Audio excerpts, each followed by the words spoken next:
Right. So Butler is the go-to theory in our course if you want to discuss gender stereotypes or more broadly, the representation of gender and sexuality.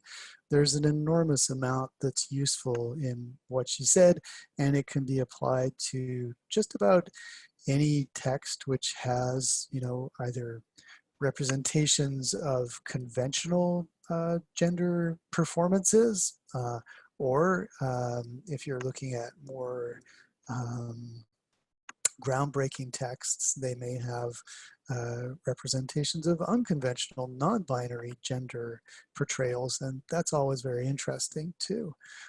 So definitely something you can use as you get into discussing stereotypes, especially if you're interested in gender stereotypes.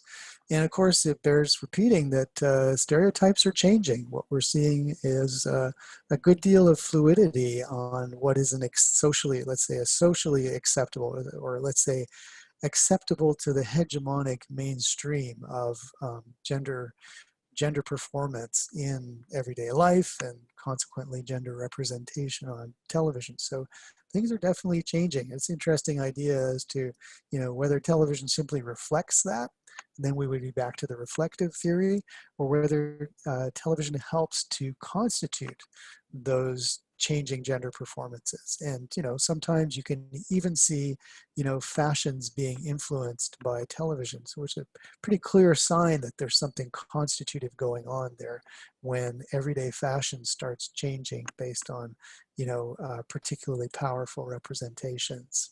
Another really important topic that is finding more and more representation nowadays is body image. And, so this is part of an unfortunate, very strong hegemonic representation of, how women's bodies should look.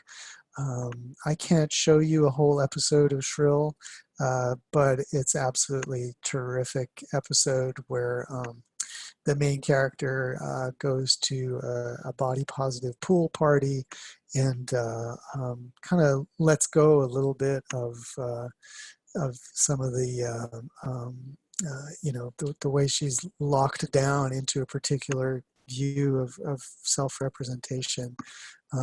It's a really terrific episode, and I just wanted to pause a little bit more. Again, I can't do this because we're not in class, but I would love to have shown you that episode and talked a little bit about um, some of what flows from thinking about that. I wanted to bring this back to something that we said about which groups hold the power to do the representing. And there's a video that I threw in on Michel Foucault, who is a historian of knowledge and a kind of a philosopher of the 1970s in France. Foucault wrote about things like madness and about prisons and took a long historical view on them and basically said, with the rise of those social institutions, which are really very powerful and can determine a lot about somebody's life, also grew up kind of forms of expertise, criminologists who would, theorize about how a prison should operate in order to, correct people's behavior, doctors, psychologists who would, talk about, female psychology and, they had an idea that women could be hysterical, that was actually uh, a, a psychological problem. So, what he pointed out was that there are other groups that develop power through knowledge.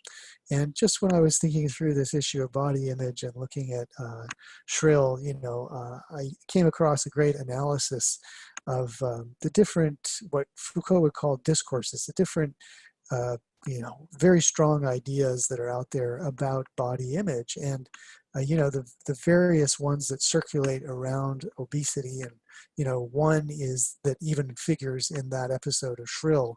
Her boss is has been writing about how terrible it is that 1 in 3 Americans is obese and that this is an epidemic and it has to be stopped. And he's of course completely insensitive to Aidy Bryant's character's discomfort with the whole thing, but he's kind of feels like he's in a morally correct position because, hey, it's kind of concern trolling. It's like, yeah, I'm really concerned for all these people who are unhealthy, so I'm going to give them I'm going to try to shame them into taking different care of their body.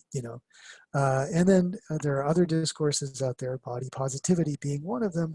And so these are ideas that circulate in the culture, but when we get to an episode of Shrill, we can actually see them. And I'll just leave you in the playlist to check out sort of the climactic or a big rhetorical moment from that same episode, um, where she talks about how these notions of body image and discourses in culture kind of locked her into a really unhappy place.